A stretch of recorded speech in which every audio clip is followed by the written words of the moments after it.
নজর রাখবো পরবর্তী সংবাদে। আজ আগরতলা প্রেস ক্লাবে শহীদের বিএসএফ জওয়ান শম্ভু সাতমুরার ছোট বোন বিভিন্ন বিষয় নিয়ে অভিযোগ তুলেছেন।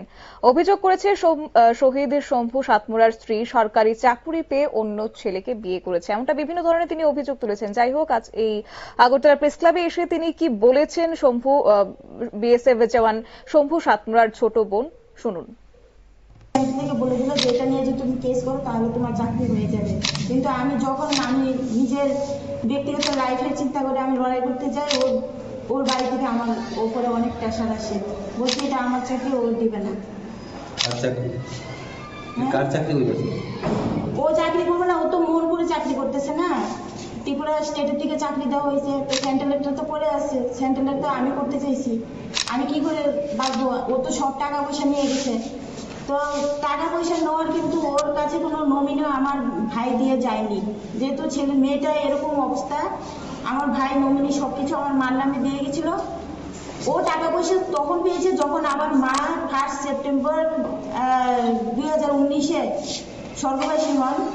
তারপরে গিয়ে ও সাকসেস কাগজ মূলে ও সবকিছু আমার ভাইয়ের ডেথ বেনিফিটগুলো পেয়েছে, কিন্তু ওর থেকে 1 টাকা আমার মাকে সাহায্য করেনি। আমার মা যখন ক্যান্সার অবস্থায় শেষ মারা যাওয়ার 4-5 দিন আগে আমি ওর কিশোর ভাইকে পেয়েছিলাম, ওকে খবর দিয়েছি আমার মাকে দেখার জন্য এসে শেষ অবস্থায়, কিন্তু ও আসেনি। কিন্তু যখন আমার মা মারা গেছে তখন আমি তো ডেথ সার্টিফিকেট মা বের করে এনেছি জিবি হসপিটাল থেকে, কিন্তু দ্বিতীয়বার ওর ডেথ সার্টিফিকেট কোত্থেকে বের করে আনছে এটা আপনারা জনসাধারণরা বুঝবেন।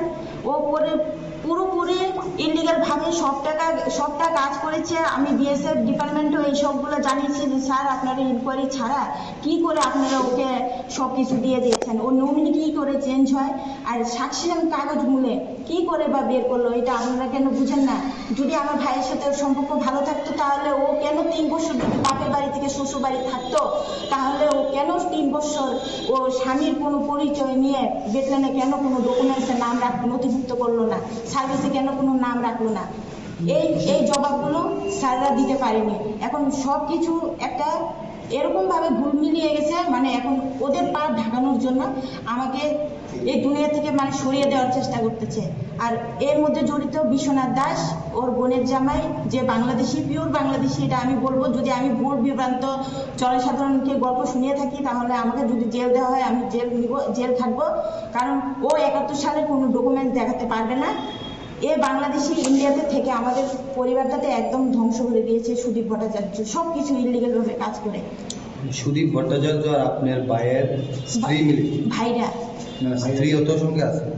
হ্যাঁ, সুদীপ ভট্টাচার্য। আমি যখন চাকরির জন্য সই নিতে গিয়েছিলাম ওদের বাড়িতে, তখন আমাকে স্যাররা বলেছে যে এনওকে সাইন লাগবে, যদি দিয়ে দেয় চাকরি হয়ে যাবে। আমি তো এনওকে সাইন যথারীতিভাবে নিয়েও নিয়েছি, কিন্তু আমাকে ওইখানে একটা ওরা ডিল রাখছিল যে যদি বাড়িতে সই করে দিই তাহলে আমাকে ওরা চাকরির জন্য সই দিয়ে দিবে। তখন আমি কিছু মানুষের সাহায্যে কোনোরকম ভাবে সইটা আনলাম, কিন্তু আনার পরে চাকরিটা আমার হয়নি, যেহেতু আমি বাড়িটা ওদেরকে সই করে দিইনি। এরকম ভাবে আমার উপর হ্যারাসমেন্ট করতেছে। একমাত্র শুধু বিশ্বনাথ দাস সিপিএম এর নেতা, উনি এখানে স্টেটের লোক, ওনার পরিচিত রাজনীতি লোকেদের সঙ্গে আছে, যার বলে মেয়েটার সবটা মিথ্যা বিবরণ সাজিয়ে ওকে সব জায়গাতে জয় করে নিয়েছে, মিথ্যা ইজ্জত কামিয়ে নিচ্ছে। আর আমার ভাইটাকে মানে অপমানিত করে জায়গায় জায়গায় ওকে হ্যারাসমেন্ট করছে, পরিবারকে আজও করে যাচ্ছে। এখন আপনি কি চান? এখন আমি চাইছি রাজ্যবাসীর কাছে, আমাদের মাননীয় মুখ্যমন্ত্রীর কাছে, সবার কাছে আমি এই দেশের যে আমি সুষ্ঠু বিচার চাই। আপনি কি কোনো আদালতে যাবেন? আমি যদি আদালতে যেতে হয় আমি যাব, কিন্তু এখন আমি আর্থিক অবস্থার কারণে আমি আদালতে আমি পারছি না কেসটা করাতে।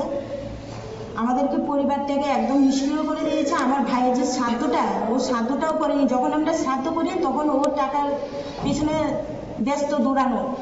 আর যখন আমি মাকে নিয়ে হসপিটালে ছিলাম তখন ও আমাকে কিভাবে প্রাণনাশ করে মারবে তখন থেকে চেষ্টা করে আসছে।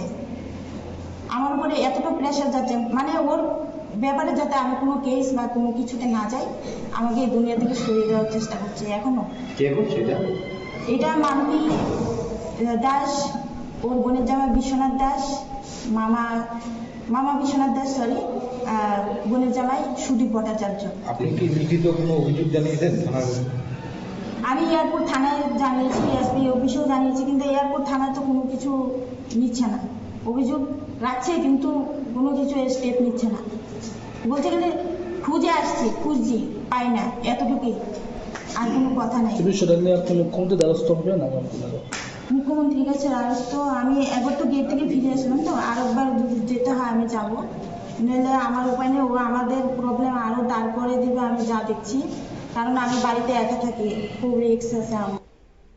আপনারা শুনলেন অভিযোগ, অর্থাৎ বিএসএফ জওয়ান শম্ভু সাতমুরার মৃত্যুর পর তার বোনকে রীতিমতো তার বোনের উপর নির্যাতন চালিয়ে যাচ্ছে এবং একই সঙ্গে তাকে প্রাণে মেরে ফেলার হুমকি দিচ্ছে শহীদ বিএসএফ জওয়ানের স্ত্রী এবং তার বোন জামাই। বিভিন্ন প্রমাণ নিয়ে পুলিশের কাছে দ্বারস্থ হলেও পুলিশের এক প্রকার নিষ্ক্রিয় ভূমিকা অভিযোগ তুললেন তিনি, তাই বাধ্য হয়ে আজ আগরতলা প্রেস ক্লাবের দ্বারস্থ হয়েছেন। নিয়ে নিচ্ছে ছোট্ট একটি বিজ্ঞাপন বিরতি, সঙ্গে থাকুন।